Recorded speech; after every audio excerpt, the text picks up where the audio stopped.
Get your free copy of the complete tutorial at www.teachucomp.com/free. In Publisher, you use the Building Blocks library to perform tasks related to building blocks.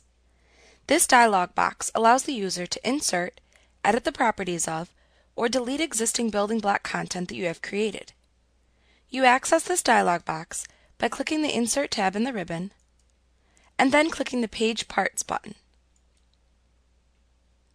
Choose the More Page Parts command from the drop-down menu of choices to open up the Building Block Library dialog box.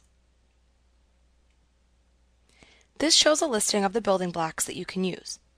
You may click on any one of the building blocks shown in the list to select it and preview its content in the area at the right side. To insert a building block, select it from the list, and then click the Insert button at the bottom of this box. The content will then be inserted into the page, and the Building Block Library dialog box will close. To edit the properties of or delete a building block that you have created, select the name of the building block you have created from the list shown. To delete the selected building block, right-click the selected item, and then choose the Delete command from the pop-up menu that appears. You will be prompted to confirm your choice in another dialog box.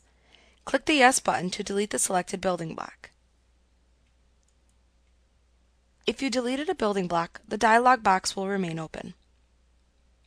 To edit the properties of a building block you have created, select the building block, and then right-click it and choose the Edit Properties command from the pop-up menu that appears. This will open up the Edit Building Block Properties window, where you can edit any of the associated properties of the building block. When you have finished editing the properties, click the OK button to save your changes.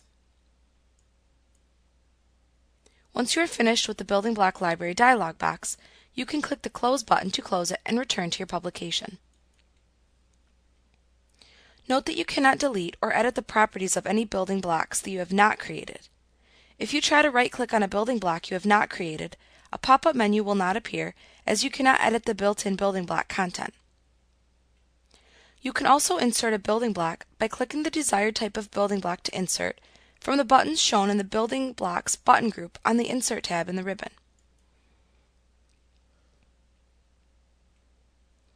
From the drop-down menus that appear, you can click on the desired building block to insert into your page. Using the Page Parts button is simply selecting from that category within the Building Blocks library. As you can see, you can also click the Calendars, Borders and Accents, or Advertisements buttons to quickly access the content in those building block categories as well.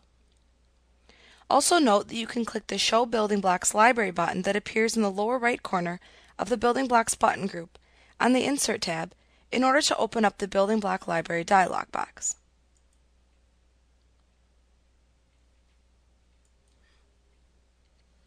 Like what you see? Pick up your free copy of the complete tutorial at www.teachucomp.com/free.